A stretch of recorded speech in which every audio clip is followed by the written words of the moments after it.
Did Tinubu satisfy Section 131D? Section 131 of the Constitution of the Federal Republic of Nigeria, 1999 as amended, read thus: a person shall be qualified for election to the office of the President if A. He is a citizen of Nigeria by birth, B. He has attained the age of 40 years, C. He is a member of a political party and is sponsored by that political party, and D. He has been educated up to at least school certificate level or its equivalent. According to this section of the Nigerian Constitution, Bola Ahmed Tinubu qualifies to be President of Nigeria on the grounds of birth because he was born in Nigeria. He also qualifies to be President because he is above the prescribed 40 years of age. His being sponsored by the All Progressives Congress APC also meant he is qualified. But did he meet the provision of the last section of the Constitution, which says he must be educated up to at least a school certificate or its equivalent? In 1999, when Tinubu contested election for the office of Governor of Lagos State, he made the positions an oath to the effect that he graduated from Government College of Ibadan in Oyo State. A few months into his administration of Lagos State, the news broke that Tinubu had forged both his age and academic records. A petition signed by the duo of Alhaji Jamid Serki and Dr. Waliu Balogun Smith, dated August 12, 1999, accused him of lying on oath over his age and academic records. The petitioners alleged that Tinubu's claims in INEC Form CF-001 that he attended Government College Ibadan and another claim that he attended Chicago State University were all false. However, the two fell on the Lagos State House of Assembly to investigate the claims. The House looked the other way because all its members were of the same political party.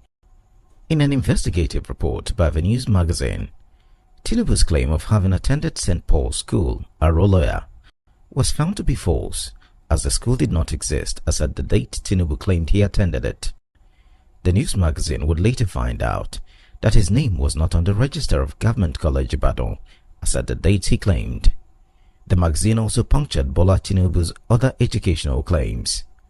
The news magazine was at the time published by Bayo Ononuga, one of Tinubu's ardent lapdogs today. One would ask, what happened? Disturbed by these developments, Chief Gani Fahimi approached the Federal High Court and sought an order to compel the Nigeria police to investigate the allegations of forgery against Tinubu and prosecute him if found to have made false claims on oath. Chief Fahimi was represented in the matter by Ebon Olu Adegborough, now a senior advocate of Nigeria, SAN, while Tinubu was then represented by Professor Yemi Oshibajo, SAN, who at the time was the Attorney General of Lagos State and Commissioner for Justice. The Nigeria Police was represented by Sunday Hindero, Commissioner of Police in charge of legal.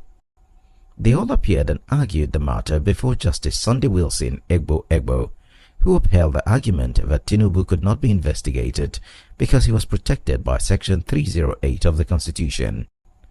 Not satisfied, Fahimi took the challenge up to the Supreme Court, which dismissed the case on technical grounds. Soon after the matter, Justice Egbo was fired by the National Judicial Council NJC. However, Tinubu had a miraculous turnaround when filing his INEC nomination forms for re-election in 2003. In the same INEC Form CF-001, where only 4 years earlier he made claims to academic attainment, including Government College Ibadan, where he claimed to have gotten his school certificate, Tinubu, like a chameleon, changed. He entered an A in all the columns requesting his academic qualifications. Earlier in 1999, Senator Bola Tinubu had claimed to have attended St. Paul's School and Government College Ibadan, but by 2003, he entered an A on the column for his primary school and secondary school attainment. According to the interpretation of abbreviations, NA could either mean not available, not applicable, not assessed, or no answer. All these were from a Tinubu who, while defending the Fahimi legal challenge, claimed that his academic records got lost while in exile. This is beside the allegation that the NYSC certificate presented by Bola Ahmed Tinubu to INEC as part of the documents necessary for his clearance to contest for the prime office, does not belong to him. According to a publication in Premium Times, the certificate presented by Tinubu to INEC bore the name Tinubu Bola Adekunle, indicating that it also may have been forged. Information gathered from those who have details of Tinubu's records revealed that the document showing the differences in name came under scrutiny by the Presidential Petitions Election Court.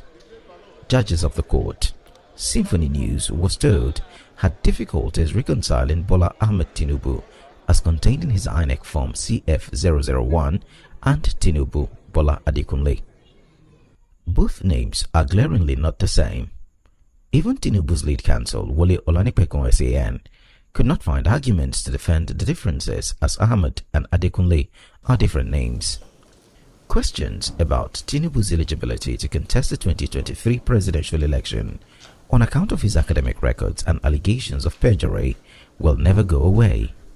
And as Simon Kolawole of the Cable.ng said in his article titled Tinubu's Lingering Certificate Conundrum, Tinubu must be prepared to answer questions around the omissions. This is one of the many reasons all Nigerian eyes are now glued to the judiciary.